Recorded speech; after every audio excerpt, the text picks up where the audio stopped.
Muchas gracias, Juan. Para los que no me conocéis, soy Raúl Martínez, el técnico de bovino de Laboratorios IVA. Y nada, simplemente por nuestra parte, como patrocinadores, nos toca fundamentalmente el capítulo de agradecimientos. En primer lugar, felicitar a Nembe por el acierto para escoger el tema del seminario y además pues, darle cabida en estas dos sesiones, haciendo hincapié además en la gran utilidad de la herramienta de Necropsia como fuente de información de lo que está pasando, ¿no?, en nuestros rebaños. Nos habéis dado también la oportunidad de patrocinarlos y aquí estamos, ¿no? Lo que pone de manifiesto de alguna manera el fuerte compromiso que tenemos en SIVA con el diagnóstico bovino en particular para ofreceros también las mejores soluciones posibles.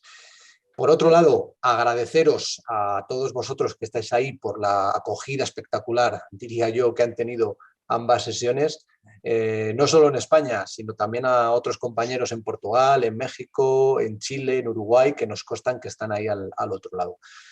Solo me queda una mención especial para Valentín, que al final es el artífice de este éxito, ya lo he comentado en más ocasiones. Valentín es uno de los mejores especialistas en anatomía patológica de rumiantes en Europa y además tenemos la suerte de que sea español y de que lo veamos en los Anembes, ¿no? Así que sin más, os dejo con esta segunda sesión que, como ha adelantado Juan, promete ser de gran interés y seguro que vamos a sacar conclusiones para poner en práctica en nuestra próxima necropsia. Adelante, Valentín. Pues muchas gracias, Raúl, muchas gracias, Juan. La verdad es que con estas presentaciones abrumáis. Yo, bueno, lo del conocimiento y la especialidad, pues cuando uno va cargándose de años y se dedica a hacer necropsias, pues cada vez va aprendiendo más cosas. Que lo que os cuento, como os dije la vez pasada, es fruto de lo que vemos aquí en la sala. Bueno, pues sin parar más, voy a ir comenzando. El otro día dimos como el objetivo era dar un vistazo general a las lesiones que os podéis encontrar al hacer una necropsia, la diferenciación, y hoy las he intentado pues agrupar, como dice el título, pues por algunos procesos o enfermedades que, bueno, que sean frecuentes en principio en la clínica y que en la clínica del vacuno y que espero que os puedan ser de utilidad. Quería empezar hablando un poco de todo el tema de las enteritis, de las diarreas, algo muy frecuente, especialmente en animales jóvenes y que, bueno, pues tiene una serie de lesiones que en este caso, como lo iremos viendo, pues son lesiones muy fáciles de identificar, pero es cierto que desde el punto de vista de la lesión, para asociarlas a una etiología, no suelen dar demasiada información y habitualmente si queremos llegar a un diagnóstico final hay que recurrir a un diagnóstico etiológico, enviar muestras al laboratorio para que nos puedan confirmar cuáles de las posibles causas son. Pero sí que quería daros pues eso, un vistazo de cuáles son las lesiones y qué posibilidades hay en cuanto a las causas. La lesión más frecuente que os vais a encontrar es la que veis aquí, lo que se llama una enteritis catarral o enteritis seromucosa. Vais a ver asas dilatadas, asas intestinales dilatadas. Normalmente se suele ver congestión, a veces más, a veces menos, hiperemia, como veis aquí, con los vasos muy marcados y sobre todo con mucho contenido. Un contenido que puede ser o más seroso como aquí o a veces un poco más mucoso. ¿Por qué aparecen este tipo de enteritis? Pues suelen tener en cuanto a los mecanismos de patogenia, dos objetivos. El más importante es que la salida de todo ese líquido, toda esa secreción de líquido que sale desde los vasos, su misión es diluir toxinas, fundamentalmente toxinas, tanto químicas como biológicas. Por eso están asociadas a veces a agentes infecciosos o también a disbiosis o incluso a la ingestión de algunos agentes que puedan ser irritantes para la mucosa. Y la otra situación donde aparecen es cuando hay problemas de mala absorción agudas, como ahora comentaremos lo que hacen algunos virus. Provocan esto, la atrofia de las vellosidades intestinales, disminuyendo su capacidad de absorción y en consecuencia lo que esto implica es que aparezcan esto es lo que veis aquí, un contenido más abundante. Como os decía, suele ser en los animales jóvenes lactantes de ese color amarillento y a veces es más fluido, otras veces un poco más mucoso, como veis aquí. Lo que sí que es importante a la hora de ver esa congestión es abrirlo y ver que realmente el contenido se corresponde con eso, que no hay sangre, por mucho que veamos como aquí la pared enrojecida. En estos animales no es raro, una vez que han muerto con un proceso entérico y este tipo de enteritis, encontraros cuadros de estos, de invaginación intestinal. Este tipo de enteritis suelen ir asociadas a aumentos del peristaltismo muy marcado y a veces algunos animales pues, acaban muriendo por la enteritis, pero la causa final suelen ser estas invaginaciones con necrosis, etc. Bueno, en general, ¿a qué se asocian estas enteritis catarrales? Por lo que os decía antes, pensando en esos mecanismos, desde problemas individuales asociados a cambios de alimentación o animales que comen más de la cuenta, que suelen provocar disbiosis intestinales con alteraciones de la microbiota normal, y eso hace que irrite el intestino, salga más líquido. Colibacilosis, criptosporidiosis también da este tipo de lesión, y también se asocia a virus, sobre todo rotacoronas, por ese otro mecanismo. El criptosporidiosis suele hacer un poco el mecanismo también de rotacorona. Coli no, coli lo que hace es adherirse a la superficie de los enterocitos y provocar la salida de mayor cantidad de líquido. En el caso de las colibacilosis es muy característico esto que veis aquí, una distribución segmental de esas lesiones, es decir, zonas de intestino más o menos normal y que aparezcan áreas como estas dilatadas con mayor contenido, a veces también con más gas. Puede afectar a zonas más o menos amplias, incluido también zonas de intestino grueso, fundamentalmente el ciego, pero siempre con ese contenido muy, muy líquido. ¿Qué otras cosas se suelen ver asociadas a estas enteritis en casos de colibacilosis?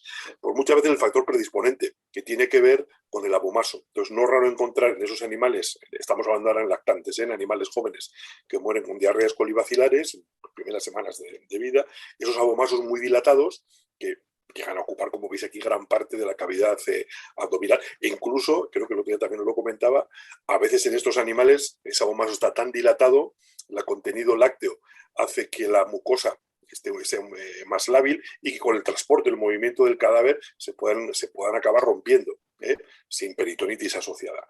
¿Qué suele haber en esos abomasos cuando están así tan agrandados? No hay aire, lo que hay es leche, mucho contenido alimenticio, y normalmente se suelen ver coágulos. Que haya coágulos pequeños como estos es normal, pero coágulos de gran tamaño ya no es normal. Entonces indica eso, una sobrecarga de ese abomaso, sobrecarga de leche, o bien por un problema de leche muy rica, animales más débiles que no la pueden ingerir, o cuestiones de manejo, lactación artificial. El problema de esto es eso, es esa causa inicial de esa sobrecarga, que puede ser muy variado. Ahí tenéis otro ejemplo. A veces incluso en estos casos se puede ver un contenido un poco más grisáceo, porque puede haber presencia de sangre ya en el abomaso. No suelen ser abomasitis hemorrágicas graves, pero a veces sí que se puede ver junto a ese contenido la presencia de sangre. En principio se asocia a las toxinas de coli. También es verdad que en muchos de estos casos encontramos o se asocian a los verdaderos ruminales, a esos animales donde vemos que el rumen es bastante mayor, como pasa en este caso, que el abomaso, y que contiene leche. El problema también de estos es que, ahí veis aquí cómo se acompaña de esa enteritis catarral como la que os mostraba antes. A veces aquí el problema es saber qué fue antes o qué fue después. El tema este de la gotera esofágica y de su inhibición se asocia a muchos procesos de situaciones de estrés, cambios pues, situaciones estresantes, fundamentalmente neumonías, y esto luego, a su vez, esa inhibición puede llevar a una colibacilosis secundaria, o al revés, la propia colibacilosis y las propias enteritis también pueden causar esa situación de inhibición de la gotera y la presencia de leche en el rumen. Por eso os decía que a veces saber qué es antes o qué es después es complicado, por lo menos en la necropsia. Bueno, estas colibacilosis muchas veces quedan ahí, quedan en diarreas, animales que mueren deshidratados, pero es muy frecuente, según que sepas, que acaben provocando cuadros septicémicos. ¿Qué lesiones nos indican en la necropsia que estamos ante una posible septicemia y además colibacilar? Esto es muy característico, la articulación del tarso, la presencia del líquido, ¿no? Eso es normal, de fibrina. Como veis ahí, esos flóculos de fibrina, a veces solo en esta articulación, a veces se ven en más, pero esta articulación es la más sensible para eso. Todavía en animales jóvenes no está completamente cubierta de cartílago y es fácil que salga este material a la cavidad articular. Y luego ya hemorragias enserosas, las más habituales en el epicardio, como veis aquí, petequias y quimosis, no son hemorragias de gran tamaño, o a veces en otras serosas, aquí le tenéis en la serosa intestinal. Y ya en algunos animales, eso es lo más habitual, pero algunos animales sí que pueden llegar a desarrollar cuadros más graves, con peritonitis, pleuritis, pericarditis, siempre de carácter fibrinoso, lo que suele haber. Lo que hace la septicemia es aumentar la permeabilidad vascular y provocar esa salida de fibrina. E incluso, como tenéis aquí, cuadros de meningitis, en este caso ya purulentas, por la presencia de Escherichia coli en el encéfalo, en las meninges. Y esta lesión, el problema es que no se ve muy a menudo, pero dicen los libros y los entendidos que es muy, muy característica, no voy a decir patognomónica, pero sí que es muy, muy ilustrativa de las colibacilosis septicémicas, la presencia de fibrina en la cámara anterior del ojo. No es una queratitis, la córnea está bien, está lisa, está brillante, es en la cámara anterior, en el humor acuoso, se ven esos flóculos de fibrina, como también veis aquí, flotando, y esto pues asocia a ese aumento de permeabilidad y dicen por los entendidos que es muy característico de las colibacilares, de las septicemias colibacilares. Y en algunos de estos animales, como secuela, suele quedar esos riñones de manchas blancas. No son son exclusivos de coli, es una nefritis intersticial, pero es muy frecuente observarlo en animales que hayan tenido colibacilosis previas. Son esos focos blancos, multifocales por el riñón, que profundizan fundamentalmente en la cortical, es el típico riñón de manchas blancas. ¿Qué otras lesiones podemos encontrarnos también en el intestino? ¿Qué otro tipo de enteritis? Pues la otra, en cuanto a frecuencia y por importancia, son las enteritis hemorrágicas. Ya vemos por fuera esos intestinos muy, muy oscuros. También lo que decíamos el otro día, normalmente las enteritis hemorrágicas afectan al intestino delgado de forma difusa. Cuidado con tema de vólvulos, torsiones, donde también vais a ver esos segmentos de intestino muy oscuros, pero normalmente esos segmentos, zonas muy localizadas, justo donde se ha producido el vólvulo, mientras que el resto del intestino suele estar normal. En cualquier caso, lo que hay que hacer siempre es ver el contenido, ver que lo que sale es sangre. Bueno, pues igual que antes hablábamos de coli, el agente más habitual provocando cuadros de enteritis hemorrágica son bacterias del género Clostridium. Sabéis que lo que producen son toxinas y muchas de esas toxinas actúan directamente necrosando el epitelio intestinal y provocando la salida de sangre, la hemorragia. Ahí tenéis, que esto ya lo conocéis, los clostridios los clostridios perfiges que hay, los más habituales y cuáles son las toxinas que producen.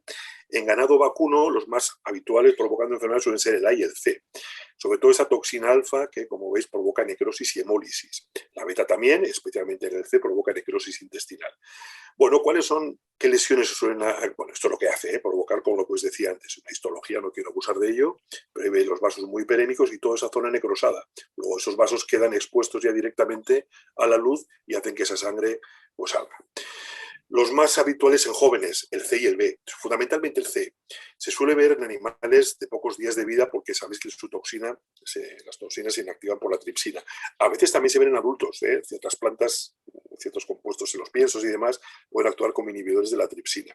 Suelen ser cuadros muy, muy agudos, incluso sobreagudos, con muertes súbitas y a veces con diarreas, pero de aparición muy repentina. El B también, pero es más frecuente en pequeños rumiantes, pero también se describe en casos en terneros, en algo mayores que el C, no suele ser tan agresivo en el sentido de que el cuadro dura más tiempo, no es tan brusco. Y bueno, pues también a veces, como veis, puede aparecer en animales un poco más jóvenes. En cualquier caso, la lesión es una enteritis hemorrágica, grave, aguda, con intestino muy congestivo y con presencia de sangre. No contenidos en los sanguinolentos, sangre, como veis ahí. Y también es habitual que los ganglios linfáticos, aquí ya se ven, estén reactivos. Y al corte se les ve también congestivos, se les ve también hemorrágicos. Están reaccionando frente a esas toxinas. Y especialmente en el A, también es habitual que os encontréis lesiones en el abomaso. Esa es la imagen que os mostraba antes, aparte de esa enteritis hemorrágica, fijaos lo que se suele ver un enfisema marcado del abomaso. Están muy distendidos, están timpanizados y al abrirlo hay una abomasitis hemorrágica con presencia de burbujas de gas en la propia pared. Ahí tenéis otro ejemplo. Siempre con una fuerte congestión, no es sin más. Como luego veremos, presencia de sangre. Es una reacción en la pared y la presencia de esas burbujas de gas. En animales, en vacas adultas, sobre todo en vacas de leche, pero también está registrado en carne, pero es donde más se describe, como casos individuales. El síndrome yeyunal hemorrágico, esas yeyunitis hemorrágicas de etiología todavía no totalmente aclarada, pero que parece que sí que os asocia o está muy relacionada con la presencia del Clostridium tipo A, del Perfringens tipo A. Aquí la lesión que os vais a encontrar también son cuadros súbitos, de muertes súbitas, son cuadros de enteritis hemorrágica segmentales, en un fragmento del yeyuno, pero aquí la cantidad de sangre suele ser abundante y coagula, suelen formarse auténticos hematomas, como veis ahí en la pared o en la luz. Ahí tenéis el tramo abierto y lo que sale es sangre formando coágulos, como veis aquí en este caso incluso haciendo de molde del intestino. Esto ya os digo en animales adultos. En cuanto al Clostridium tipo D, por hablar un poco, así como en pequeños rumiantes sí que es frecuente, en ganado vacuno también se da, pero bueno, parece que no es tan común como los anteriores, aunque a veces, bueno, pues las lesiones, como son bastante inespecíficas, tendemos a pensar que son sospechosos de una clostridiosis por el tipo D. En estos casos, como siempre os decía antes, la única certeza la vamos a tener en el laboratorio, mandando muestras que nos detecten las toxinas y demás, por la lesión. ¿Qué hace el Clostridium tipo D? Este ya no suele provocar intensas necrosis en el intestino. Provoca cuadros de alteración de la permeabilidad vascular. Entonces suelen ver animales con líquido en cavidades, esto es la torácica, pero en cualquier otra, especialmente en el pericardio, donde a veces se suele ver fibrina, aquí sí, en la cavidad pericárdica, intenso edema también alveolar por la salida de ese aumento de la permeabilidad en el pulmón, y en el intestino una enteritis catarral. No es una enteritis como la que veíamos al principio, no suelen ser enteritis hemorrágicas o por lo menos con contenido serohemorrágico como aquí como mucho, no sangre como la que veíamos antes, pero muchas veces encima es una enteritis catarral. Y aquí estaríamos hablando ya no de animales jóvenes, sino a cualquier edad. Tercer tipo de enteritis con cuadros agudos que os podéis encontrar, las enteritis fibrinosas. En este caso ya la lesión es fácil de reconocer en principio cuando está bien instaurada, porque lo que vais a ver al abrir es esa lámina amarillenta que está adherida a la mucosa intestinal. Por lo mismo, el agente principal que en terneros cursa, en terneros y también a veces en adultos, con enteritis fibrinosa es salmonela. Diferentes serovariedades suelen ser las que provocan estas cuadros de diarrea y estas enteritis, que habitualmente son graves, ahí lo veis, con esas láminas de fibrina, y es muy frecuente que también tengan sangre, pero no solamente sangre, presencia de todo ese material que a veces parece que es la mucosa que se desprende, pero no son sin más flóculos de fibrina. Ahí los tenéis, que a veces cuando se cronifican pueden ser ya más de tipo necrótico difteroide o lesión más profunda, pero muchas veces esto es lo característico, en la formación de auténticos cilindros de fibrina que se expulsan con las heces y se ven con las heces. Luego comentamos un poco por qué este tipo de lesión también es característica o también se ven en casos de BVD en la forma de enfermedad de las mucosas. Y ya pasando a enteritis de curso un poco más crónico, en este caso lo que se suele ver es un engrosamiento de la pared intestinal.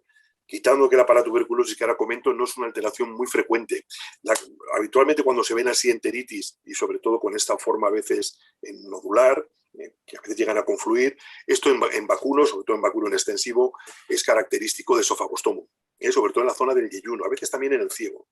No suelen ser enteritis muy graves, a veces sí, como os digo, llegan a confluir, pero lo que se ven son estos nódulos que también se ven desde la serosa, al hacer la necropsia.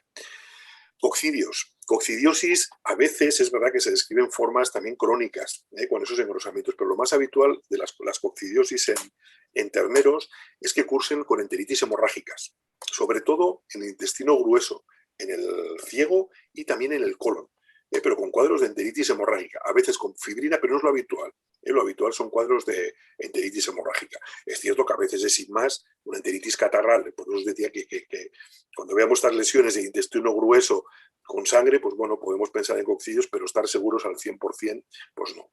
Y ya la otra enteritis crónica para tuberculosis, que esto pues cada vez va más, sobre todo en leche, son animales adultos siempre, mayores de año y medio, 2 años, nunca se ven cuadros clínicos antes, con diarreas crónicas, profusas, adelgazamiento progresivo llevando a la caquexia, y aquí lo que sí que se ve es una enteritis proliferativa marcada, con esos intestinos muy engrosados, que al abrir tienen esa mucosa formando pliegues. Estamos hablando ya de casos clínicos. En este caso, la zona que suele estar más afectada es esta, la zona final del intestino delgado, fundamentalmente íleon y yeyuno. Ya conforme nos alejamos y nos vayamos acercando al duodeno, cada vez el grado de afección es menor. Y también los nódulos linfáticos. Típico, más en pequeños rumiantes que en vacuno, que junto con ese engrosamiento de la mucosa, esto sería una mucosa normal, en la serosa se vea también esa dilatación de vasos linfáticos. La bacteria Mycobacterium atraviesa la pared y llega y va hacia los vasos y provoca también la inflamación de los vasos, va hasta los ganglios, y provoca la inflamación de los vasos. Y esos ganglios son grandes, aumentados de tamaño, no suelen tener necrosis, a diferencia de tuberculosis y otras micobacteriosis. Suelen tener ese color marronáceo porque hay muchas plasmáticas y esos focos blanquecinos, pero firmes, porque son acumulaciones de macrófagos, de células. Bien, y luego aparte se suelen ver en estos animales otras lesiones que se suelen asociar a caquexia. Por ejemplo, calcificaciones en la aorta. Al abrir la aorta se ven esas placas, que también se ven en cuadros de hipervitaminosis, de consumo con plantas ricas en vitamina D, pero son animales caquéticos, especialmente para tuberculosis, se ven junto con enfisemas marcados en el pulmón de tipo intersticial, que también hablábamos el otro día, también se ven animales caquéticos. Y ya con esto aprovecho para entrar en lesiones de pulmón y sobre todo en neumonías. No quiero olvidarme o no quiero dejar de insistir otra vez en el enfisema que explicábamos el otro día. Y al recordar que en ganado vacuno el incremento en la cantidad de aire en los alvéolos enseguida pasa al intersticio. Entonces, por eso los enfisemas es muy frecuente que los veamos ya con la formación de esas bullas, de esos tabiques dilatados, pero no por líquido, sino por burbujas de aire, que llegan a formar, como os decía el otro día, auténticas bullas de gran tamaño. Aparte de la caquexia, que os acabo de comentar, para tuberculosis y otras situaciones donde se pueden ver esos enfisemas intersticiales. Es cierto que es una lesión, y por eso quería insistir, que a veces nos llama mucho la atención el ver bullas y lo asociamos siempre, o con mucha facilidad en terneros, a cuadros de virus respiratorio sincitial, que se ven, es cierto, ahora comentaré un poquito, pero no nos olvidemos de que esto lo podéis encontrar en muchas situaciones, a veces de carácter tan específico como animales que han estado en decúbito mucho tiempo. Acaban esas inspiraciones que hace más o menos forzadas por la posición anatómica, provocando que haya más aire y enseguida pasa a formar bullas, intersticiales, a formar bullas. Cuadros de neumonías bacterianas. También, ya en cuanto a ese animal hace respiraciones más forzadas, ahí tenéis con una neumonía bacteriana, ahora las vemos, y el cuadro de enfisema intersticial. Secundario, en este caso, una metritis. Ahí tenéis tabaca con el enfisema asociado a una metritis ya grave, mamitis igual. Y ya como agente o como causa de enfisema puro, el más típico es Dictyocaulus. Dictyocaulus, ¿qué hace? Pues en hematodo, Dictyocaulus viviparus, está en vías aéreas, fundamentalmente bronquios y bronquiolos. Y lo que hace, como veis aquí, se localiza en esas zonas, y es provocar una inflamación alrededor de esas vías aéreas y la obstrucción parcial. No suele provocar neumonía, suele ser eso, bronquitis y bronquiolitis. Entonces, pero es muy característico que esa obstrucción parcial de esos bronquios curse con enfisema. Y el enfisema es típico que aparezca aquí. Esto os puede dar la sospecha porque es que cuando aparece así, el enfisema en la zona más caudal del pulmón, pues el lóbulo diafragmático, se ve ya el enfisema intestinal, pero fijaos que sobre todo ahí, que esas zonas más aclaradas, que hacen estar aumentados de volumen, eso es muy, muy, muy sugerente ya de Dictyocaulus. Hay que ir a abrir las vías aéreas y encontrarlo. Ya os digo que esto es más una bronquitis verminosa más que una neumonía. Yendo a neumonías, recordar el otro día, los hablábamos por encima, pero los patrones de lesión que vais a ver, según donde esté el exudado, si está ocupando las luces alveolares, lo que se llama neumonías exudativas, esa distribución tiene la lesión. Distribución siempre cráneo-ventral, las zonas anteriores y más ventrales, porque también creo que os lo decía el otro día, son las zonas más declives en el animal. Todas estas neumonías exudativas en la especie humana o en animales que andan en bipedestación afectan a ese área del pulmón. Sin embargo, los animales con los que tratamos nosotros suelen afectar a esta parte, por eso, por una pura cuestión anatómica, de gravedad, que ahí es donde caen esos exudados. El otro tipo donde esto no sucede es en las neumonías proliferativas o intersticiales. Aquí, como veis, el infiltrado está en los tabiques. Entonces, aquí lo que vais a ver son pulmones grandes, pero no es un enfisema. No crepita esto al corte, lo decía el otro día, sino con una consistencia más gomosa. Y luego son ya las neumonías embólico-metastáticas, granulomatosas, con esa distribución multifocal. Agentes que suelen llegar normalmente por sangre, y entonces allá donde llegan provocan la acumulación de células inflamatorias. Bueno, pues esos son los patrones de neumonía, y bueno, en este caso la distribución es esta que veis ahí. ¿Y ya en qué procesos nos vamos a encontrar? Yendo a terneros, pues es donde son más comunes las neumonías. Todo el cuadro de síndrome respiratorio bovino, sin entrar en detalle en la enfermedad. Aparte de todos los factores que predisponen, causas infecciosas, virus y bacterias. Teniendo en cuenta que eso es un problema a la hora de la necropsia, por eso antes os decía la importancia también aquí del diagnóstico etiológico, de mandar muestras al laboratorio. Que la lesión a veces es inicialmente vírica, pero rápidamente las bacterias colonizan y ya tenemos ahí una mezcla de lesiones que no nos permiten asegurar a la vista de la lesión cuál es. También es cierto que a veces en el laboratorio también esto puede dar problemas, pero es verdad que si el virus está ahí, pues con una PCR y demás se va a detectar. ¿Cuáles son las lesiones que inducen los virus? Pues los más importantes en el síndrome respiratorio bovino son el sincitial y el parainfluenza.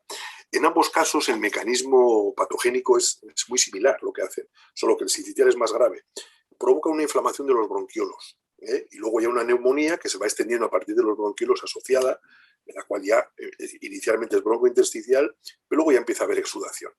Entonces, la lesión comienza ahí en los bronquiolos, donde se multiplica el virus, y luego se va extendiendo por los tabiques. Entonces, la lesión que os vais a encontrar tiene esta distribución de las zonas cranoventrales, tiene ese color violáceo, No suele haber fenómenos vasculares evidentes, pero lo que sí que es típico es que al estar esos bronquiolos obstruidos por la presencia de ese exudado, junto con esa zona de consolidación cranioventral, veamos enfisemas. Este es un caso muy grave, el típico de sincitial, con esas grandes bullas que veis ahí. Para influenza hace lo mismo, pero las lesiones son más leves. Las bronquiolitis que provocan no son tan graves y lo que predomina más es el carácter de neumonía catarral, con presencia de exudado mucopurulento. Ahí tenéis un ejemplo de parainfluenza donde es verdad que hay bronquiolitis con presencia de exudado, pero ya no suele ser tan grave como la anterior y por lo tanto, aunque hay enfisema intersticial, por ahí se ven zonas, es raro que con parainfluenza por sí solo pueda llegar a provocar grandes bullas. Esas zonas de consolidación que veis cranoventrales también, con ese color violáceo, como para diferenciarlas de las bacterianas. Ahí lo tenéis de cerca, la presencia de esas burbujas, de ese enfisema intersticial, pero ya os digo, solo para influencia es raro que provoque esos cuadros con bullas. IBR, que también está implicado, el cuadro típico, las formas respiratorias, sin hablar en otras, afecta también las conjuntivitis, pero afecta vías respiratorias altas. Rinitis, de carácter purulento, pero sobre todo fibrinoso.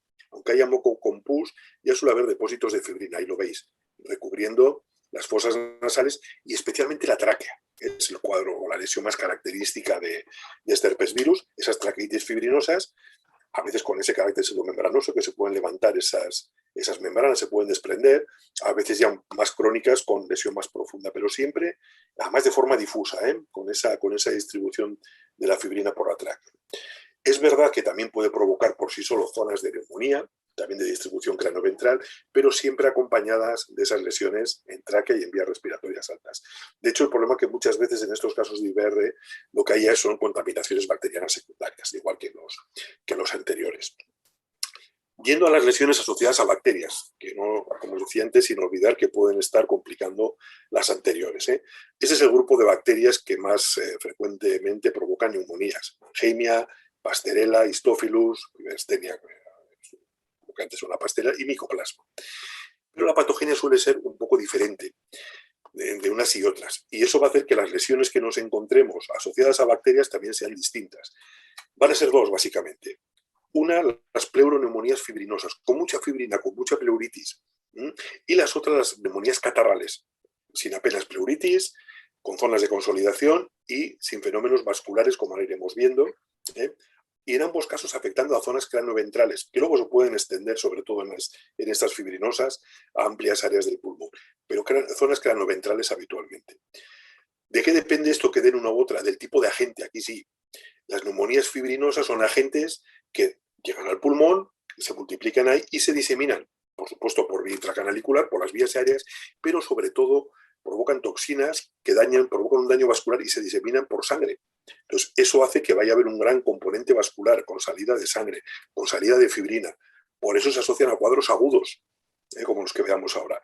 Sin embargo, el otro grupo de bacterias, Pasteurella, Mycoplasma, estas ya no tienen ese componente o ese daño sobre los endotelios vasculares, sobre los vasos, se diseminan por vía aérea, por bronquiolos, acosalveolares, etc., y cursan de forma más crónica o con la presencia de exudados, con atelectasia, porque están en los alvéolos ocupados por exudado, pero sin fenómenos vasculares. Eso es un poco los mecanismos que nos hacen que la lesión sea de un tipo o de otro.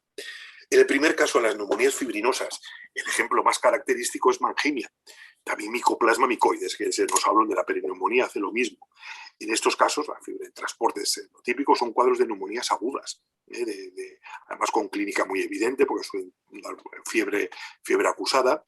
Y bueno, lo que vemos son eso, mucha fibrina, siempre en la pleura, ahí lo veis, y en este caso es tanta fibrina que oscurece, que no deja ver lo que hay debajo, en este caso ya lo veis, zonas cranoventrales y con fenómenos vasculares, mucha congestión, mucha hiperemia, aumento de tamaño de esa zona.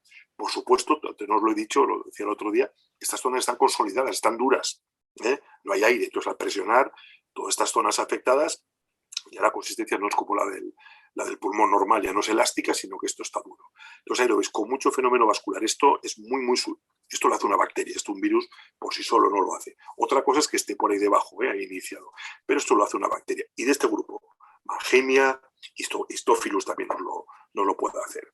A la sección Esta es la típica imagen de las neumonías fibrinosas, con ese aspecto marmóreo que se describe clásicamente, porque pasa un poco como con el enfisema. En cuanto hay salida de fibrina, esa fibrina enseguida pasa a los tabiques y hace que se dilaten y los veamos allá con ese color, ese material blanco amarillento que le da ese aspecto marmóreo. También es habitual que veamos lobulillos pulmonares en diferente grado de evolución según se vaya diseminando la bacteria, pues algunos con más necrosis, que suele ser típico, otros con más fenómenos vasculares, otros ya con lo que se llama la hepatitización roja, hepatitización gris, en diferentes fases de evolución de la neumonía. La necrosis suele ser bastante evidente. Ahí tenéis este pulmón, tenéis la pleuritis y ya se ve por fuera de todos estos múltiples focos de necrosis que a la sección ahí lo veis. Son necrosis agudas por coagulación. Nada que ver como las que os mostraré después en micoplasma. Esto estamos hablando de cuadros muy, muy agudos. Y se ven así, focos de necrosis aguda, de necrosis por coagulación, de rápida, que se ha producido de forma muy, muy rápida. No están encapsulados nunca y acompañados de fenómenos vasculares. Enfisema, en estos casos se puede ver, claro que sí, pero acompañando a esa lesión neumónica, de forma secundaria a la lesión neumónica. No es la principal lesión, algunos animales lo manifiestan, teniéndolo en cuenta. A veces, si el animal no muere, tenemos las secuelas de la evolución de estas neumonías. ¿Qué consisten? Si han sido muy exuberantes con mucha fibrina, en que ese material se organice. Entonces veamos ya pleuritis fibrosas con adherencias a la pleura costal, y en el parénquima también zonas de fibrosis y la aparición de secuestros. Esto es típico de la evolución de estas neumonías. Como hay tanta necrosis, aquí se encapsulan y el resto del pulmón está bien. El otro tipo son neumonías catarrales. Estas se tienen un curso subagudo crónico. Lo que vamos a ver, lo que vais a ver, a diferencia de las fibrinosas, la localización es la misma. También hay aumento de consistencia, exactamente igual. Pero ya no hay fenómenos vasculares. El color violáceo lo va a dar la falta de aire, su sustitución por células, por moco, etc. A la sección lo que caracteriza aquí ya no es la presencia de tabiques dilatados por fibrina, ya no es la lesión en los lobulillos de diferentes coloraciones, sino es la bronquitis y bronquiolitis, pero lo que nosotros vemos la bronquitis, bronquios muy dilatados con un contenido mucopurulento abundante. Ahí los veis. La pared suele estar engrosada. Y el resto del parénquima violáceo. Esto también nos dice que hay bacterias, la presencia de ese material purulento, cosa que en las víricas no se ve. ¿Cuál es la bacteria típica haciendo esto? Pasteurella. También micoplasma con unas características que veremos ahora. La clínica o lo típico de estas neumonías son esos cuadros que quedan, las típicas también neumonías de cebadero, cuadros crónicos. A veces son evolución de neumonías agudas, que Pasteurella queda ahí, y se asocian ya no a una clínica evidente de fiebre y demás, sino más bien a pérdida de condición corporal y, bueno, muchas veces ese matadero donde esto se ve, las neumonías entrópicas. Ahí tenéis la lesión que os decía antes, y lo que es importante es eso, la salida de mucho moco al cortarlo. Y ahí ves que no se observan, el color es violáceo, pero no hay presencia de sangre. Estas neumonías, lo normal es que son agentes de baja patogenicidad, comparando con mangemia, que muchas veces tiendan a resolverse. Entonces, es frecuente que veamos zonas neumónicas, pero ya con áreas de enfisema, como veis ahí alveolar, y con bandas de atelectasia, como esas que se ven por ahí, esas de ahí. Esto indica que esas neumonías se están recuperando. Se suele deber a que, ahí lo veis, provocan una intensa bronquitis y bronquiolitis que ocluye la luz de ese vaso, de ese bronquio, perdón, con la atelectasia, y que luego a veces ya se empieza a abrir. Por eso vemos zonas de enfisema alveolar alrededor. Zonas de enfisema y zonas de atelectasia, según los bronquios estén todavía completamente ocluidos o ya haya empezado a entrar el aire. Esto ya nos indicaría que tenemos una neumonía crónica catarral, pero en fase de reparación. Ya os digo, el agente más típico causando esto es Pasteurella multocida. Micoplasma hace lo mismo. Micoplasma bovis es el mismo tipo de neumonía, la misma localización, ese color violáceo sin fenómenos vasculares, pero con necrosis y pus. Ahí lo ves. Focos de necrosis purulento. Pero a diferencia de la que os mostraba antes de mangemia, esto estamos hablando de neumonías crónicas y ahí veis cómo están esos focos de necrosis bien delimitados y rodeados por una pared más fina o más gruesa ya de tejido conjuntivo. Eso es lo que hace este agente, la presencia de necrosis, cosa que Pasteurella no suele hacer, no suele provocar tanto. Bueno, son esas quizás las más frecuentes. De neumonías intersticiales también se ven a veces. Acordaos que el aspecto ya aquí no afecta a la zona cranioventral ni oscurece el pulmón, al contrario, lo suele aclarar en ocasiones. Y sobre todo es la consistencia más gomosa. Situaciones donde os podéis encontrar estas neumonías intersticiales, con cuadros de disnea, aquí sí que suelen ser, porque son no son toses, no suele haber, pero sí que cuadros de disnea, sobre todo con intolerancia al ejercicio. A veces se ven en terneros que han tenido, y que se conozca muy bien el mecanismo. Esas neumonías intersticiales, sin entrar tampoco en detalle, normalmente o bien suelen ser una respuesta a tóxicos, ¿vale? Suelen llegar por sangre o por otras vías y es una respuesta a tóxicos. Entonces, a veces se ven en terneros después de haber tenido una neumonía zoótica, una neumonía catarra. En algunos animales, reacciones individuales, les queda esto o desarrollan neumonías intersticiales como consecuencia o asociadas a esas neumonías catarrales. También es la típica que se ve en la enfermedad del granjero, esta de las esporas del hongo, la misma lesión. Quizás desde el punto de vista de frecuencia de presentación, la situación donde más habitual, aparte esa de los terneros, donde se ve este tipo de lesiones en el enfisema de los pastos, en la intoxicación por triptófano. Ahí suelen ser neumonías intersticiales pero agudas. Entonces ahí sí que la coloración la podéis ver un poco más violácea, ahora veréis el porqué, porque la consistencia no está dura, cuidado, porque todavía hay aire, pero es verdad que ya no hay aire tanto como la que os mostraba antes. Ahora veréis el porqué. Y siempre de forma difusa. Con esa coloración más violeta, y aquí es frecuente, por eso se llama así, que haya también enfisema, que pueda afectar al ganglio. Y lo que os decía, en estos tóxicos lo que hacen es provocar una lesión, simplemente para vuestra información, de los neumocitos, los encargados de la función respiratoria, los necrosan, y entonces se sustituye esto por neumocitos tipo 2, los que producen el surfactante. Entonces suele haber láminas de fibrina ahí y también un exceso de surfactante. Por eso, aunque hay aire en los pulmones, como veis aquí, pero ya hay exudado también. Entonces, ya el color empieza a tomar ese color un poco más violáceo, pero la consistencia todavía no es dura porque hay aire. Es enfisema de los pasos. Por último, las neumonías gangrenosas frecuentes de forma individual. También la distribución suelen ser zonas cranioventrales, porque la causa es siempre la inhalación, la aspiración de material extraño, de cuerpos extraños. Normalmente restos de comida que vehiculizan bacterias. Entonces, afectan a esas zonas cranioventrales y se caracterizan por la presencia de mucha necrosis con pus y el mal olor. Esto que veis ahí, mal olor. A veces el lactantes es por leche, que ya vehiculiza bacterias y hace lo mismo. La formación de esas grandes cavidades con pus. Y ya en los casos, digamos, más avanzados, con ese color verde oscuro, con destrucción de tejido que fistulizan, ahí lo veis, con necrosis gangrenosa, tiene ese color verde oscuro, negro oscuro. Esto no lo hace Mannheimia, estos son bacterias de la putrefacción que llegan desde el exterior. Y es muy frecuente también que aquí haya enfisemas, en las neumonías gangrenosas que se acompañen de intensos enfisemas y, bueno, pues otras complicaciones. Imaginaos esto, las toxinas que está eliminando al torrente circulatorio. En casos ya es grave, pero bueno, es una vaca que llevo aquí. Y el último tipo son las neumonías embólico-metastáticas. Sin entrar en tuberculosis, que no voy a hablar, neumonías verminosas en vacuno, como tal, como las que se ven en pequeños rumiantes, son muy raras. El principal agente parasitario es Dictyocalus, que ya hemos visto que no suele provocar neumonía como tal, sino enfisema. Las neumonías embólico-metastáticas suelen tener origen bacteriano y llegada de bacterias por sangre, ya no como las neumonías verminosas con cuerpos extraños, sino por vía sanguínea. Y esa distribución multifocal con presencia de necrosis y de pus. ¿Cuáles son las causas cuando ves unas neumonías estas embólico-metastáticas? Siempre tiene que haber un foco primario desde donde ha partido esa bacteria. Muy frecuente en jóvenes la sonfalitis, presencia de inflamaciones con contaminación bacteriana del cordón umbilical, suelen llegar a veces hasta el hígado, y esas sonfalitis pueden tener varias consecuencias. Una la conmotoradora, pero otras bastante más graves, y con esto pues empiezo a hablar ya de este otro grupo de procesos. Una, las peritonitis, que ese paso de bacterias provoque al hígado, salida, cavidad abdominal, peritonitis de carácter fibrino purulento, como estas que veis ahí, con ese color líquido achocolatado, veis ahí con mucha cantidad siempre de líquido, con pus en la cavidad abdominal. Poliartritis es también de las causas más frecuentes, aparte de las que hemos hablado de Escherichia coli, pero en terneros, a partir de onfaloflebitis, paso de bacterias y con el tiempo desarrollo de poliartritis. Afección aquí ya de cualquier articulación. Frecuente también que haya fibrina y que haya pus, que no sea solo de carácter fibrinoso. Y son poliartritis. Ahí ves diferentes localizaciones, aquí más fibrinoso, en el mismo ternero afectadas. Y embolizaciones.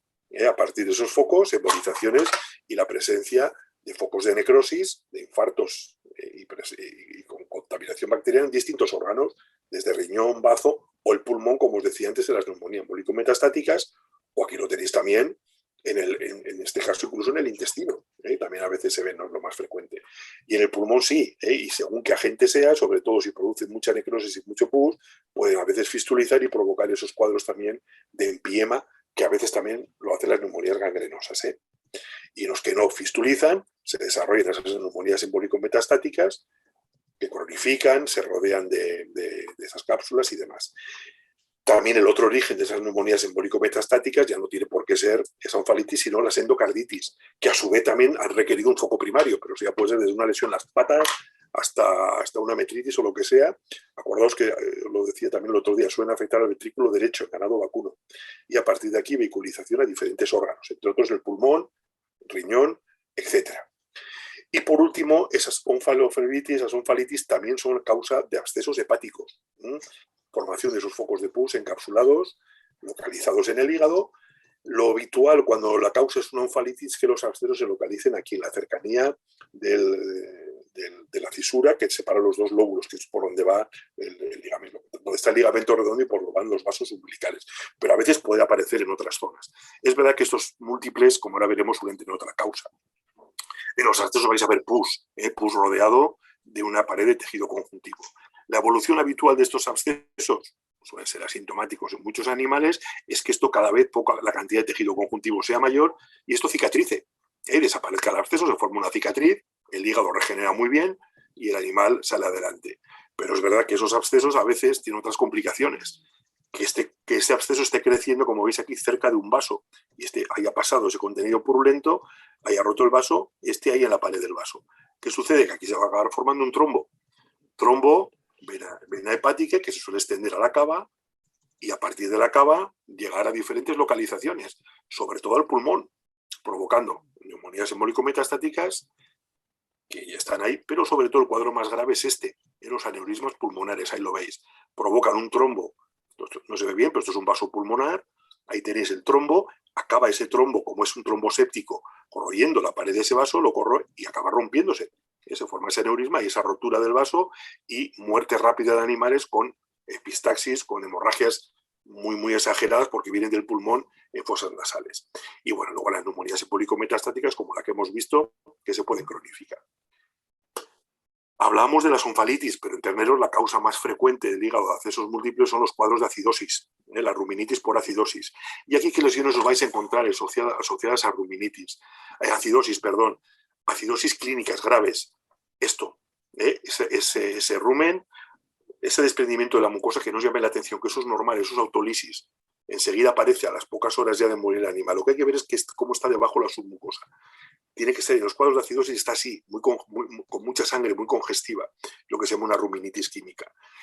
En el otro caso, las acidosis subclínicas, que son las que se suelen asociar después a los cuadros de abscesos, lo que se suelen ver son úlceras, son focos de necrosis que se suelen contaminar enseguida por hongos. Pero todos esos son focos de necrosis y esto es lo que aprovecha las bacterias, Fusobacterium, entre otras, para llegar por la porta al hígado. Cuadros de acidosis graves en animales con paraqueratosis marcada. La paraqueratosis ya de por sí a veces se asocia a acidosis subclínicas también, es una respuesta ante una agresión. Pero lo que vais a ver es este aspecto que tiene como color ceniza en las vellosidades, las papilas ruminales, perdón. En vez de ese color negro, toman ese color ceniza, es como que estuvieran quemados, que es lo que hacen. Y en estos cuadros, y cuando se cronifica, realmente lo que hace, lo que vemos es esto, son úlceras cicatrizadas. Estos son, ahora ya no tienen acidosis, pero la han tenido, es lo que nos queda. Cuando en los cuadros graves y en el librillo, en el omaso, al no ser la pared lisa, lo que se ve en esta especie de muescas o de mordeduras en las láminas del omaso. Por seguir con el rumen, timpanismo. Timpanismos, post-mortem, sabéis que es un cuadro muy frecuente y que hay que diferenciarlo. Ya no entro en las causas del timpanismo, entro en las lesiones que vais a ver. El encontrarse un animal timpanizado, eso es frecuente, incluso post-mortem, pero hay que ir siempre al esófago. El esófago, esta es también otra de las lesiones claras que podemos asociar a un proceso concreto. La línea del timpanismo, la presencia de esa gran cantidad de gas, esa dilatación de la cavidad abdominal, hace que comprima las vísceras torácicas y la sangre que retorna desde la zona cervical hacia el corazón llega un momento que no pasa y de forma abrupta hay una zona de congestión y una zona de anemia. Esto es muy, muy característico Ahí lo veis, esa línea del timpanismo siempre, congestión en la zona craneal y anemia en la zona más caudal. Por acá, por ir viendo también con el digestivo, ya vamos acabando. Ahora paso al abomaso, algo también muy frecuente, las úlceras de abomaso. Soluciones de continuidad, necrosis de la mucosa localizada, pueden ser agudas, como aquí, con fenómenos vasculares, con hemorragias o con congestión, o crónicas, con esos bordes redondeados, esas fibrosis alrededor. En cualquier caso, úlceras. Pueden perforarse, ahí lo veis, perforación y peritonitis y muerte del animal. Problema de las úlceras, muchas causas asociadas y muchas veces difíciles de determinar. Cosas que habría que ir discriminando, tratamientos con AINES. Es muy sensible todas las especies animales, pero los terneros especialmente, a las úlceras en el abomaso, úlceras sangrantes que pueden provocar, y los veis, múltiples en diferentes localizaciones, la muerte de los animales. En vacas adultas también pueden ser secundarias a, se supone que por embolizaciones de material, a metritis, mamitis, cuadros de cetosis, cuadros secundarios también, que haya habido desplazamientos de cuajar, ya no hablemos de torsiones. Causas más raras, tumores, los linfomas, es frecuente en terneros, la presentación exclusivamente abomasal. Aquí las úlceras son múltiples y están en el centro de esas áreas elevadas, son zonas de tumor. Y en terneros, sobre todo en la época de transición hacia el destete y en la época de cebo, ese síndrome de úlceras de abomaso de causa todavía no aclarada. Ahí suele ser muy típica esta localización, la zona pilórica, y muchas veces son como aquí, la veis, bilaterales, ahí las tenéis. Y estas son las que muchas veces son asintomáticas hasta que se perforan y el animal muere por una peritonitis. Ya os digo que se han asociado en esos momentos de transición y sobre todo a la ingesta de alimentos ricos en concentrado. Pero es verdad que en otros casos no está muy claro. Se habla de estrés, pero son de esas situaciones, de esos procesos que no están muy claros. Y bueno, pasa igual que antes, animales que no se han muerto, que han pasado esas situaciones de úlceras, lo que vemos son las cicatrices en el abomaso. Pero hay otras situaciones donde vamos a ver estas de forma un poco o asociadas a procesos más generales. ¿Qué otras causas hay de úlceras? Una muy importante, la uremia. La uremia, problemas renales que cursan con elevación de niveles de nitrógeno ureico en sangre. Abomaso es una zona importante de úlceras con hemorragias. Pero en los rumiantes hay más. Hay otras localizaciones, otras lesiones que nos dan una pista de uremia. Una es el esófago. Es un órgano de uremia en rumiantes. Cursa con esofagitis de tipo fibrinoso. Ahí lo veis cómo se extiende. Esas láminas de fibrina, a veces más graves, ya parece como que se puede ir desprendiendo. Afecta, como hemos dicho, al abomaso y también a los preestómagos. Rumen, pueden ser por uremia o incluso, como veis aquí, el omaso y, aunque menos frecuente, pero a veces también, tiflitis hemorrágicas. Coccidios puede dar esta lesión, pero no tendría las otras. Por eso hablo de ese cuadro conjunto de lesiones asociadas a uremia. Causas de uremia, que ir al riñón. Todas las lesiones que os he mostrado son cuadros de algo que se ve con cierta frecuencia y tendréis más de uno que estéis en extensivo experiencia. Taninos. Taninos en el riñón provocan nefrosis, aumentos de tamaño y color aclarado del riñón, a veces con hemorragias, como veis ahí. Pero hay otras situaciones, pielonefritis, infecciones ascendentes bacterianas que provocan la presencia de pus en la pelvis renal y luego ya asciende, veis, por los túbulos a la corteza. A partir de una endocarditis, cuando afecta a los dos riñones de forma grave, todos esos focos de necrosis, pues también roturas de vejiga con uroperitoneo, cálculos urinarios, la causa más frecuente. Todo eso hace que suban los niveles en sangre de nitrógeno ureico y tengamos esas lesiones de uremia. Aparte de lo que hemos dicho, ¿dónde más podéis ver úlceras en cuajar? Enfermedades infecciosas sistémicas, básicamente dos. Diarrea vírica bovina, el BVD, los pestivirus, tiene esas formas asociadas a mayor usando con inmunosupresión, más frecuencia de enteritis, de neumonías, pero luego tiene esa forma típica en los persistentemente infectados de la forma de enfermedad de las mucosas. ¿Qué lesiones se ven aquí? Una labomasitis ulcerativa, pero también úlceras en la boca, en zona del paladar, erosiones y úlceras, típico alrededor de los dientes, ahí los veis, a veces de pequeño tamaño, a veces ya graves como aquí. Típico, como os decía, alrededor de las piezas dentarias, en la lengua, siempre de carácter ulcerativo. Y es muy típico para diferenciarlo de otras causas, en las úlceras en la boca de origen vírico, verlas aquí en las papilas renales, en las papilas que hay en los carrillos, en la cara interna de los carrillos. Se necrosan los ápices, no se ven úlceras, se ve esa necrosis de los ápices. Esto es muy característico de esas úlceras, de esas necrosis de carácter vírico. En el caso del BVD, la típica esofagitis esa con ulcerativa en forma de arañazos de gato, a veces no se ve tan bien como aquí, a veces se ve como esa especie de placas, de erosiones, pero siempre de carácter multifocal, y la abomasitis ulcerativa. En el intestino también afecta Una foto. y acaba este Unas virus preguntas. multiplicarse en las zonas de tejido linfoide, necrosa esas placas de Peyer y enseguida hay contaminación bacteriana y vemos la presencia también de fibrina. Antes os decía que Salmonella sevesto, en los casos de enfermedad de las mucosas también. En Salmonella no se ven esas lesiones en boca y en esófago. Tanto que a veces esa fibrina llega también a formar esos cilindros que también se ven en Salmonella y que os mostraba antes. Recordad esa forma que también tiene el VVD, el tipo 3, esas formas de trombocitopenia, con púrpura hemorrágica, con hemorragias masivas, ya no es una septicemia, sino que aparecen en todas las localizaciones. Lo mismo se ve en intoxicación por helechos, un cuadro semejante a este, de hemorragias masivas. Y la otra enfermedad donde vais a ver esto, fiebre catarral. Un herpes virus, animales adultos, vacas adultas, cuadros esporádicos, en principio en contacto con ovino, que sería el reservorio. También hay una estomatitis ulcerativa, glositis ulcerativa, también afecta a esas papilas de la cara interna de los carrillos, también provoca úlceras, igual que uremia, VVDX menos, pero a veces también pueden ser, en omaso, en rumen y en el cuajar. Pero en esta enfermedad sí que tenemos otras lesiones que las otras no.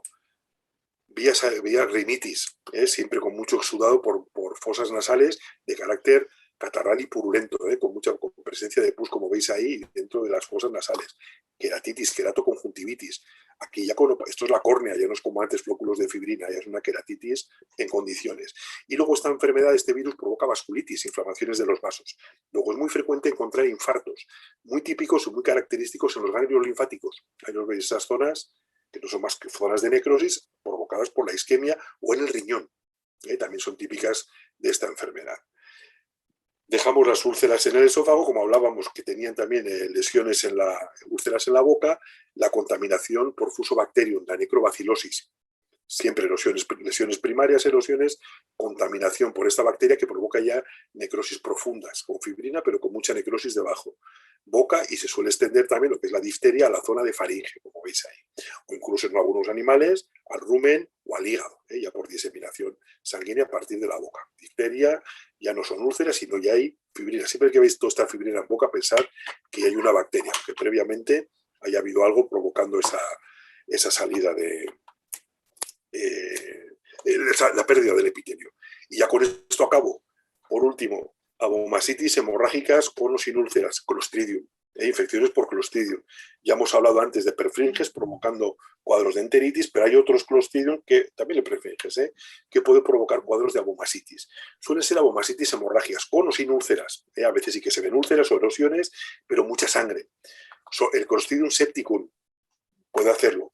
Fijaos que hay mucho edema, muchas hemorragias y úlceras, pero es toda la pared la que está afectada.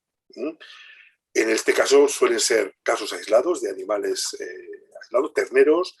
Se supone que tiene que haber una lesión previa de la mucosa que se ha asociado a la ingesta de alimentos fríos y que hace que luego prolifere esta bacteria y lo haga. En otros casos ya no es que estos son más frecuentes. Son abomasitis hemorrágicas masivas con mucha sangre que se han asociado a Sordelli o también al Clostridium tipo A. Sin enteritis, cuidado, solamente hablo de abomasitis. Ahí lo veis, a veces con enfisema, pero sin abomasitis. También en estos casos, en algunos casos lo predisponen esos cuadros de bebedores ruminales, esas enteritis. Pero cuando hablamos de esa abomasitis por Clostridium, ya puede haber úlceras, puede haber sangre, pero es toda la pared la que está afectada. Aquí tenemos un cuadro de hemorragias en abomaso, pero el resto de la mucosa está bien. Pues pueden ser desde AINES, como os decía antes, o cuadros de uremia, no tiene por qué ser Clostridium.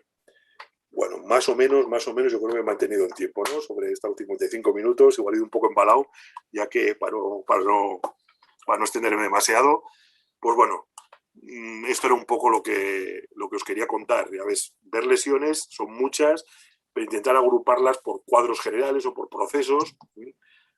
Sé que es mucha información, pero bueno, por lo menos si os ha quedado algo de esas imágenes, alguna grabada, pues mejor. Y nada, agradeceros, no lo he dicho antes, por supuesto, a Nembe y a Sibal, darme la oportunidad de haber estado aquí con vosotros y a todos los que habéis asistido. y para vuestra disposición estoy, o bien ahora para preguntas que queráis hacer, o ahí tenéis mi correo electrónico, pues si queréis escribir cuando os parezca. Pues eso es todo, Fran. Valentina, agradecerte. Has utilizado 50 minutos con la información que han dado. Yo creo que es muy agradecer tu capacidad de síntesis y, por supuesto, antes no sé si lo he dicho, agradecer a nuestros compañeros portugueses, latinoamericanos que están al otro lado, por supuesto a los españoles que se han interesado por, digamos, este excelente webinar. A partir de ahora yo creo que pasamos a las preguntas y creo que Julián las tiene recogidas, ¿no? Bueno, pues en principio hay una primera pregunta que dice que ¿qué puede producir las úlceras en el abomaso de un ternero lactante con pérdida de mucosa y deterioro evidente de la misma? ¿Alguna planta tóxica? Gracias.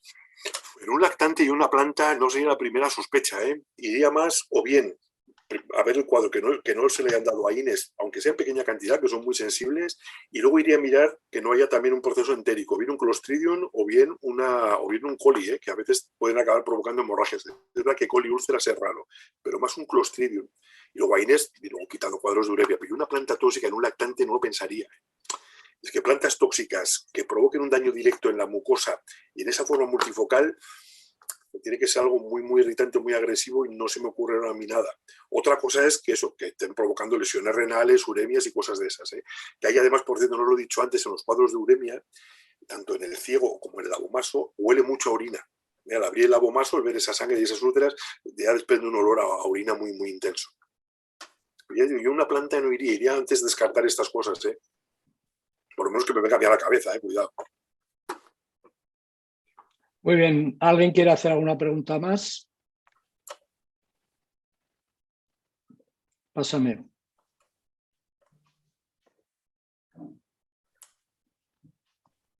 Vamos a ver, de Víctor Herrero, cuando nos encontramos en una vaca con abscesos hepáticos que sospechamos que han podido tener su origen en una acidosis ruminal, siempre van a ir acompañados de alguna lesión en el, creo que será riñón. Cuando nos encontramos en una vaca con abscesos hepáticos que sospechamos que han podido tener su origen en una acidosis ruminal, siempre van a ir acompañados de alguna lesión en el rumen, por mínima que sea, macroscópicamente hablando, o pueden aparecer solos sin lesión aparente en el rumen. Gracias por la mínima que sea, macroscópicamente hablando. O pueden aparecer solos sin lesión aparente en el rumen. Bueno, no sé si te va a quedar claro la pregunta. Sí, no, entiendo la pregunta perfectamente. Vale. Mira, lo habitual es que sí, a ver, te cuento. Cuando tuve los abscesos, el episodio de ruminitis ya ha sucedido bastante tiempo antes. Y lo normal es que no hayan sido ruminitis, acidosis graves, como la que os mostraba antes, esas acidosis clínicas donde se ve una ruminitis química con toda esa congestión. Es que hayan sido pequeñas úlceras. Esas úlceras, lo normal es que cicatricen y veas ya lo que es esa cicatriz con forma estrellada, suele ser. El problema es que, y lo normal es que estén, a veces puede que no, que si la úlcera ha sido muy pequeña, haya regenerado por completo. Para que haya habido paso y más de una bacteria hacia el hígado, lo normal es que lo tengas. Lo que pasa es que a veces es complicado de encontrar. Tienes que quitar todo el contenido, lavar bien el rumen, porque la mucosa va a estar aparentemente bien. Tienes que buscar esas cicatrices. Pero ese rumen ya está perfecto. La acidosis ya ocurrió antes. No Muy sé bien. si le contesto lo que me decía. Bueno, yo tenía un par de preguntas. Mientras tanto, si no entra alguna otra. Mira, una cosa que yo siempre hemos tenido, hemos caminado a veces en paralelo patólogos y microbiólogos, ¿no? Es decir, esta lesión es esto y el microbiólogo, esto que aíslo es esto. ¿Crees que esto ha mejorado a la hora de los diagnósticos, que hay una colaboración más estrecha entre patólogos, anatopatólogos y microbiólogos? No sé qué decirte, Juan. No sé qué decirte. Yo quiero pensar que sí. También por una cuestión. Yo creo que también la gente, o todos, hacemos cada vez más, usamos más la herramienta de la necropsia.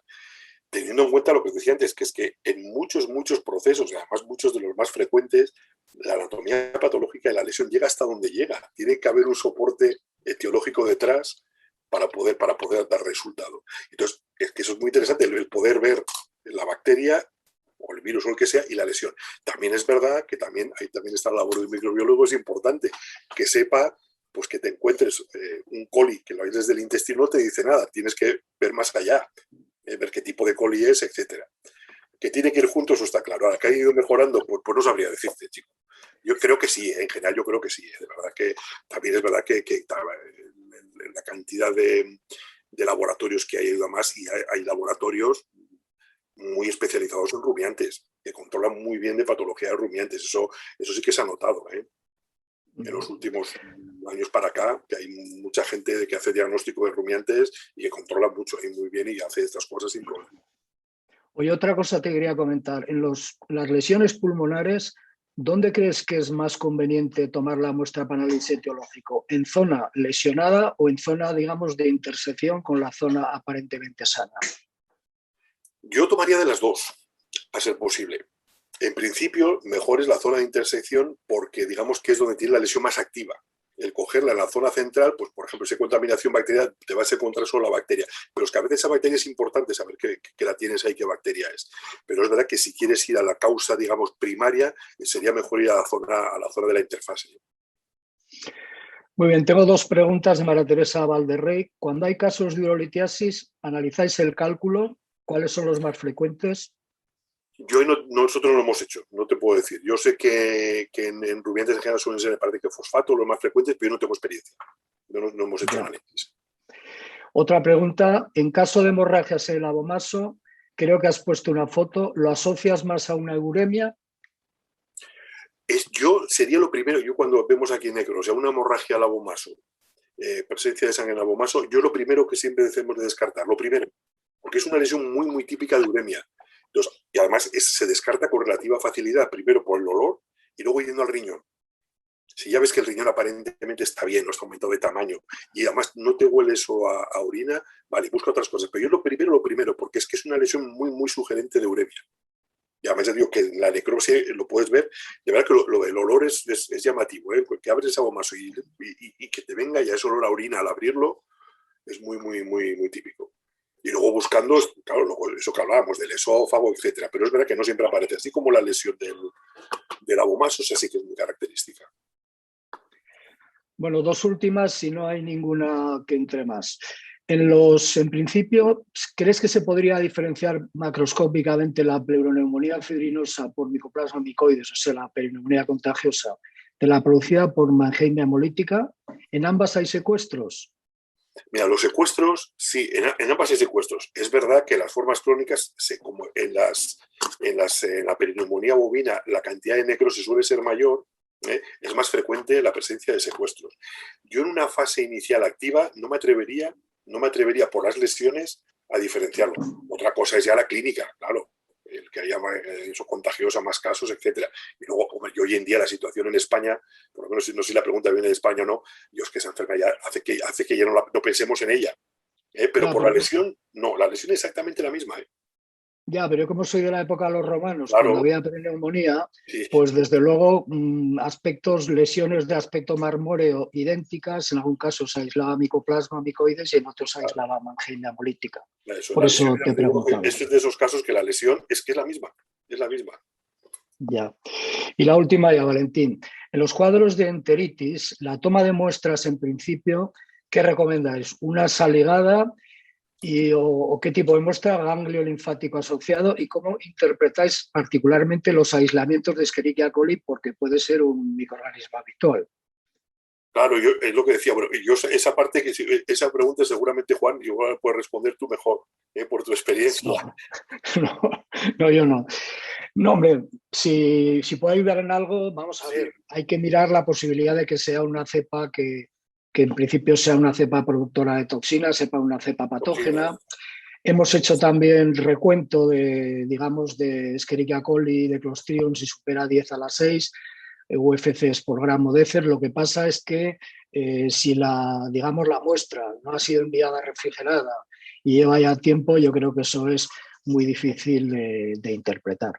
Pero bueno, eso es lo que yo creo que hoy en día va un poco a lo que tú dices, no más que a recuentos, a buscar esas temas de PCR y demás, esas cepas concretas, sí. Con los factores de adhesión, las cepas ya que se asocian a porque Escherichia coli está, pero cepas ya que se asocian a estos cuadros de enterotoxigénicos y demás, a buscar esas cepas. Sí. Bueno, pues si no entra ninguna pregunta más, yo creo que hemos... Vale, yo si no, ahí está mi correo electrónico para cualquiera que queráis, pues a vuestra disposición. Vale, pues nada, pues yo por mi parte, Julián, tengo yo que... Bueno, pues volver a recalcar, muchísimas gracias por vuestra participación. Espero que esto haya sido útil. Desde ANEME, desde luego, le damos muchas vueltas para daros la información y los ponentes más idóneos. Y solo me queda decir eso, a vosotros, de españoles, y a los de áreas otras fronteras, que haya sido útil. Muchas gracias a todos. Por mi parte, lo mismo. Muchas gracias a todos.